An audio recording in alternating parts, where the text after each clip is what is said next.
आमदार हेमंतजी रासने यांच्या संकल्पनेतून आज कसबा मतदारसंघामध्ये पूर्ण कसबा मतदारसंघामधले जे कचऱ्याचे स्पॉट होते ते सगळे काढून त्याचं सुशोभीकरण करून तिथे आपल्या संस्कृतीचा काही भाग दाखवणं ही अतिशय सुंदर कल्पनेतनं आज त्यांनी 22 ठिकाणं ही निवडलेली आहेत। त्या 22 ठिकाणातलं आज पहिलं ठिकाण इथे नागनाथ पारासाठी आपण पहिल्याचं शिल्पाचं उद्घाटन आज इथे केलेलं आहे।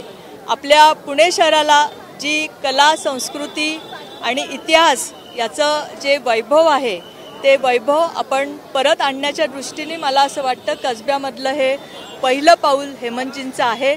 त्यांच्या या ड्राईव्हला माझ्या खरंच खूप खूप शुभेच्छा तर दुसऱ्या देणार नाही मी, पण एक नगरविकास मंत्री म्हणून त्यांच्या या ड्राईव्हसाठी जे पण मदत लागेल ती निश्चितपणे माझ्याकडनं होईल। बांधकाम आणि ह्याच्या फ्लेक्सच्या बाबतीत खरं तर मागणी केली ती का आणि कशासाठी खरं तर पुण्यातल्या तुम्ही जर बघितलं असेल तर मला असं नेहमी वाटतं की आपण काही गोष्टी मान्य केल्याशिवाय त्याच्यावर आपली कारवाई होत नाही।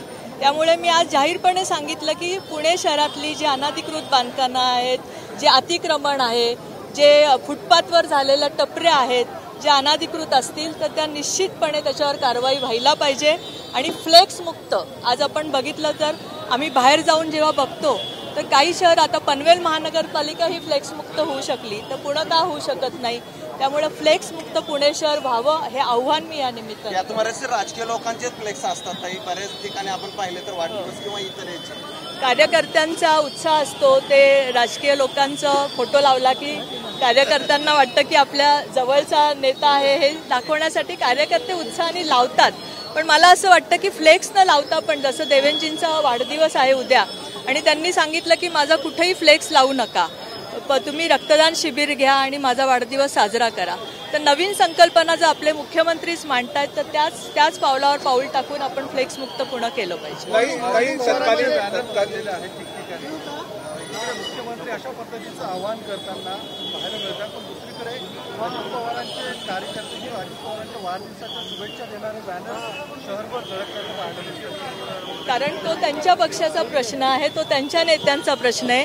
आम्ही आमच्या नेत्यांनी सांगितले त्याचं पालन आम्ही करतो। काही तत्कालीन राजेंद्र भोसले यांनी जे टीडीआरची खैरात वाटून जे निवृत्त झाले पण त्याचे परिणाम भविष्यात होणार आहेत। आता समोरच आपण जर बघितलं तर पेठाच्या भागामध्ये जे वाड्यांचं पुनर्विकासन होत आहे, मोठ्या प्रमाणात टीडीआर दिला जातोय पण रस्त्यांचं रुंदीकरण होत नाहीये, वाहतूक कोंडी होतीये। खरं तर हा नगर नियोजनाचा विषय हा तुमच्याकडे आहे, याच्या बाबतीत ठोस उपाय करणं गरजेचं आहे असं वाटत नाही?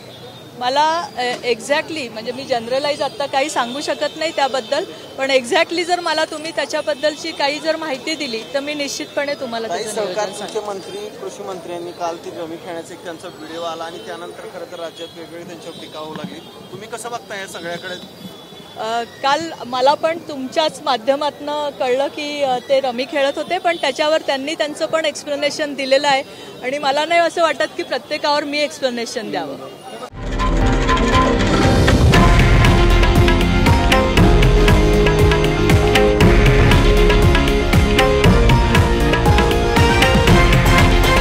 हे आहे देशातील नंबर 1 न्यूज नेटवर्क आणि आपण पाहत आहात TV9 मराठी, एकमेव।